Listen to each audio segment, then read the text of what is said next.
Hello, and welcome to this edition of our Sunday Scrolls, brought to you live from our art gallery temple, where we have all the goddesses dwelling here.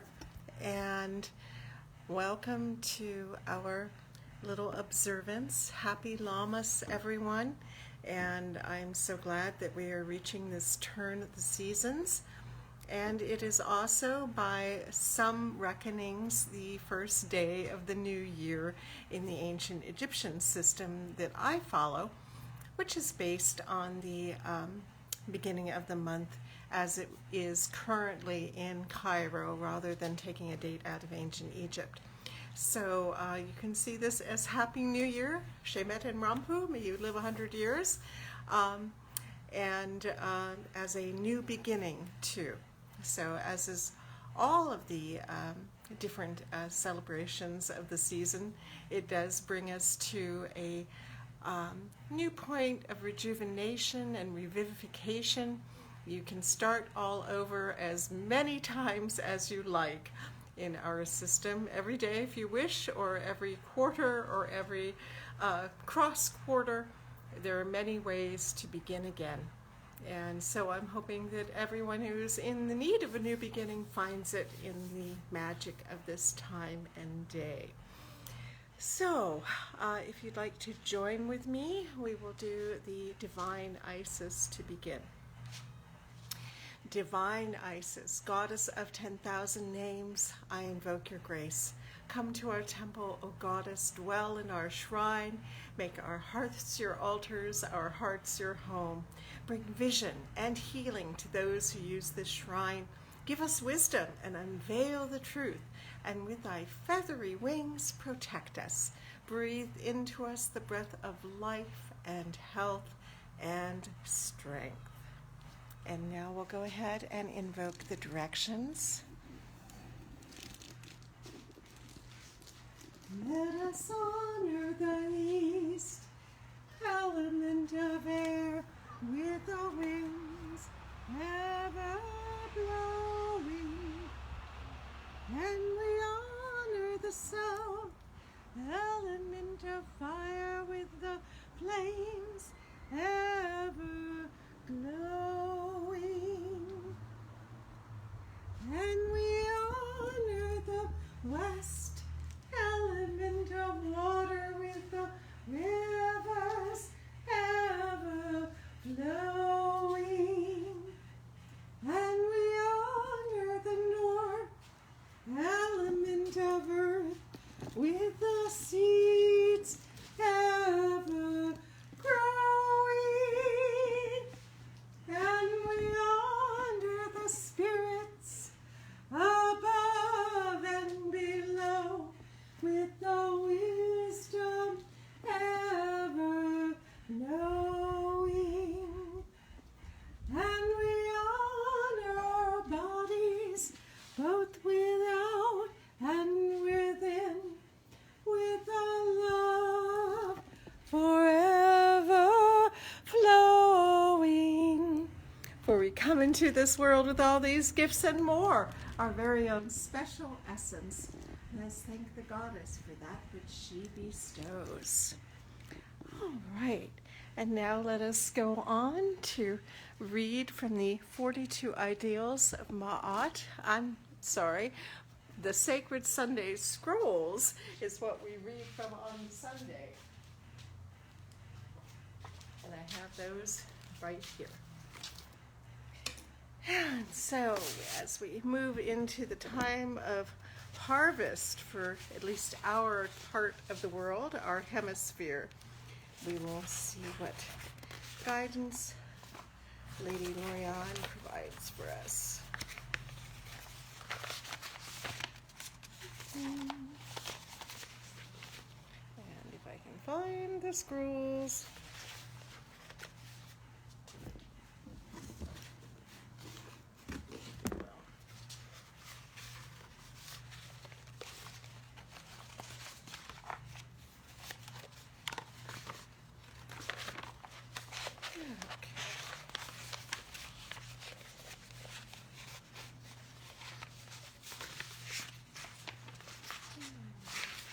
Doo-doo.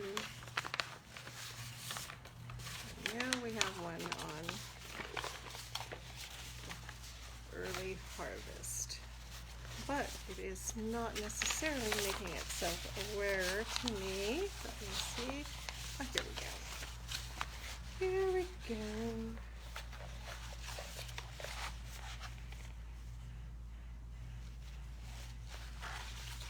And that puts us at 34, actually, which is our scroll on purity. And that's a good place to start as we begin a new year.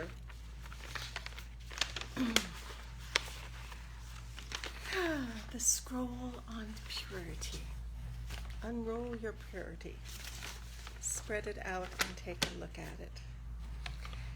An ancient Egyptian saying is, I am pure, which is actually Nuk Web, or Anuk Web. I am pure. Anuk Web, Anuk Web, Anuk Web. And we say that at our temple, but are we? Are we pure in heart, mind, and soul? Perhaps animals and insects are pure, for they are doing exactly what they are programmed by the goddess to do. But humans may be a different story, which is interesting. Are we doing exactly what we're programmed by the goddess to do? Maybe we are. That's kind of an unsettling thought if you really think about it. But we have the mixed blessing of our very fine and clever brains, so we can introduce some things that maybe weren't original to the entire equation. Lady Lorianne writes, each of us is so very different, and we have some thoughts that are downright disturbing, with negative and often terrible ramifications. Others of us have higher aspirations and attempt to raise the consciousness of humanity by thinking what we hope are good thoughts and doing what we hope are good deeds. The goddess would like us to be pure, to be purely ourselves. She is there to be a guide for us to follow. We can ask how to proceed in any given situation, and she will know the direction to take. She can guide our words and deeds if we follow her. She will turn humans away from such criminal activity as war, murder, terrorism, greed, and all impure acts. That causes imbalance on earth. And it's a good thing to realize that the chaos is the imbalance. Sometimes we tend to think that the chaos is balancing the good, but that's really not the case. There's ways to polarize within goodness that do not require such a terrible shadow. So always hold a space for pure goodness, which is actually vibrating with a different aspect of goodness, but you're still within that good sphere. It is possible, not that we see it very much. This is a crucial time in our history. And of course, she wrote this about 15 years ago. We are on the verge of self-destruction. We are using the gifts of the earth with no regard to the future. We are a selfish species, continually causing destruction. We have tainted the waters of the planet so that they are no longer pure. We have poisoned our foods with detrimental insecticides, adding more impurities to our bodies. We subject our pure air to so many dangerous substances that we have caused global warming, which may spell the end of life as we know it. What can we do to be pure in this day and age? We can be aware and do something about keeping purity on the planet. We all need to have a pure heart, mind, and soul. And remember, to the Egyptians, there were at least 9 parts of those of the soul. So you have quite a bit of work to do to make sure that all 9 parts are pure. And we can help others to be more aware as well. If we could stop hurting each other and try helping each other instead, a lot more could be accomplished. If we could try loving each other instead of killing each other. If we could try preserving the rainforests and the other precious commodities that belong to the goddess, giving them the honor that they deserve. If we could keep the waters pure and our food fresh, there could be hope of survival. And of course, with the pandemic and everything that that has brought, including many new realizations to some people that probably really hadn't given much thought to spiritual matters, I often wonder what Lady Lorion would be making of it. And I would think that she would probably see it as a way of the planet balancing itself and bringing itself into greater harmony. I don't know if that's strictly speaking correct. We tend to, if we really embrace that, that ascribes at best indifference to Mother Nature and the planet. And I think she loves us as much as she loves anything. We may be the most challenging of her children, but I don't think she wants to get rid of us. So I think it's a kind of cycle within the planet and within the solar system that things rise and fall. But it's natural for us to want to preserve the things that matter to us. And the only way we can do that now is by paying greater attention to preserving the planet as a whole and paying greater attention to the things that really do matter, the underpinnings of life that in our often arrogance we just kind of skip over. The idea that water should be pure, that people should have enough to eat, that it should be possible to keep clean. One of the things that I've talked about before is I find it amazing that anywhere on earth there is a charge for water, because whatever governmental system you're under, if you don't have water, you're dead in about 3 days. So it seems like the most fundamental thing would be for our governments to make sure that we have a healthy, safe, and free supply of water. There is really nothing that is more fundamental to life. Oxygen as well, pure, clean air. Those two things, without that we don't exist. And surely any government that we call upon to look out for us and look after different situations and protect us must start with making sure that we have air and water, and right after that, food and shelter. That these four fundamental things are not taken care of in many places around the earth is appalling to me.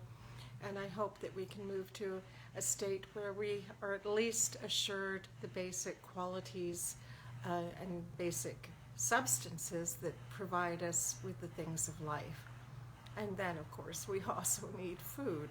We could go a little bit longer without food, but still, fundamentally, we have to have those things to simply survive. So God is blessed that with all the changes that the pandemic is bringing, with the light it is shining in so many dark corners, that we do have the sense to look at these things and decide to go forth in a better, stronger way as we move into the future. Those of us who are able to move into the future and allowed to move into the future, because there's been so many losses, and so many losses that we don't hear of as well. Because while we do have, great information services, they focus on the big countries, the countries that are well connected, the important countries. But there are so many small places that are really suffering, that haven't even received vaccines yet at all, that we don't know about, that are just waiting and waiting and waiting for their turn to be safer. And we must pray for them as well, to bring forth them everything that they need to live good lives and to survive this outside attack on every aspect of our lives. So, but be that as it may, I'm looking forward to the future with hope and positivity. I think we are going to make some positive changes. I think people have been awakened in ways that they would not have been had they not had to endure what they've endured for the last 2 years, approximately. And so I think that we will come to a better knowledge and understanding with more spiritual connectedness, certainly valuing our interconnectedness more and more. All of us have missed so many people during this time, And I think that as we move forward, we will cherish being able to be with people in a whole new way. We've had taste of it the last couple of months. Now it seems like we're in retreat from that, but I trust that as we move forward, it will get better. And there are many signs and many people that believe the same, that astrologically we're at kind of the pit of things right about now, and that even by September things will start to lift and improve in many ways, not just with the pandemic, but with political situations and other stresses as well. So here is to the future on this combined day of first harvest and first day of the new year.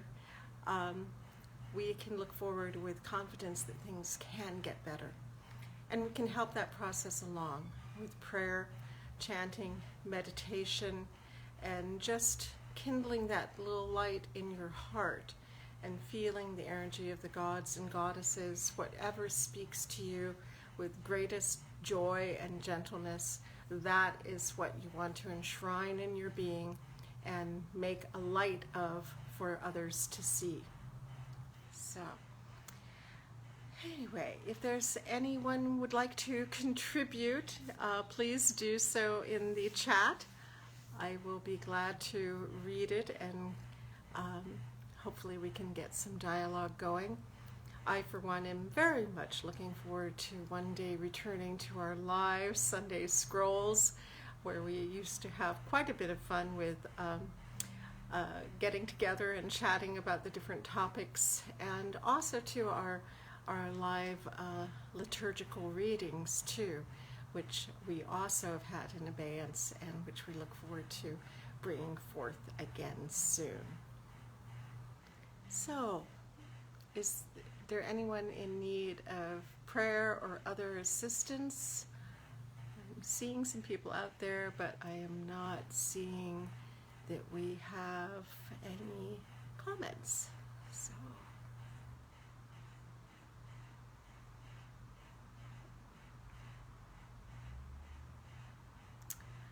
alrighty then. Well, if that is all that is called upon to be done today, let me just take a moment and we will look at some of these wonderful things that we have here in our Goddess Gallery. And I will stop by also and show some of our priestesses images. These are all by Liz Yorey Jones, and she is creating these magnificent new images based on some of the artistic principles of the famed Venus of Willendorf. But we think we love hers even more. So thank you, Liz, for leaving us those. And I always like to share this one. So if I can open this while holding this. We have many of them. Here's a lovely Chinese goddess with a deer. I don't believe it is Kuan Yin, but I could be wrong. There may well be a Kuan Yin with a deer. And this is one of the ones that I love, this image of Ishtar, which is as the original was, with these wonderful separate arms, wonderful earrings, pearly body. And then up here we have the Diana shelf. Diana the archer in her huntress form, also known of course as Artemis. And this is interesting because, you know, here we have a deer figure. This actually, I believe, is Ellen, this one here. And, you know, that kind of is reflected in this Chinese figure with the deer. And when you start kind of sitting with these images and seeing the intercombinations that kind of arise spontaneously from just being exposed to them all in one place. It's a fascinating, fascinating time. This is sort of an Aphrodite version, and there's another one behind there too. But as time goes by, we want to do so much more with this magnificent collection. Here is definitely a beautiful polychrome Kuan Yin pouring out her dew, and you can see next to her this big beautiful Bastet and several smaller Basts, including also a very modern human formed Bast. And one of the wonderful things about this collection is that it spans everything from very, very ancient times to newer interpretations of divinities that we may think we know. But as any of us who works with these energies is aware, we interact with them. There's things that come through because of our own energies that allow a particular focus on a different aspect of the goddess. She's always bigger, but what we can bring through as individuals is often more focused and can bring forth some new ideas and new insights.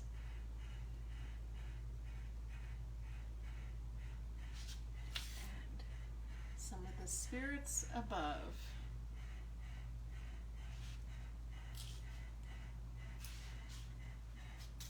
Including, of course, Our Lady Liberty, which was a reworking of a statue based on a statue of Isis. So we're always pleased to bring that into focus.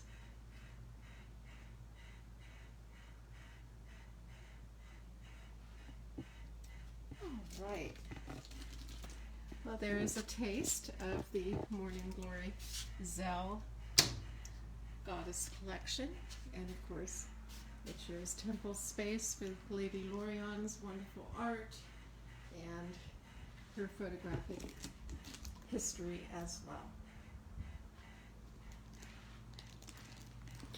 All right, well, Goddess bless you all, and I hope that this new year and new season treats you all very, very well, and that we all get through this better and stronger than we may have dreamed.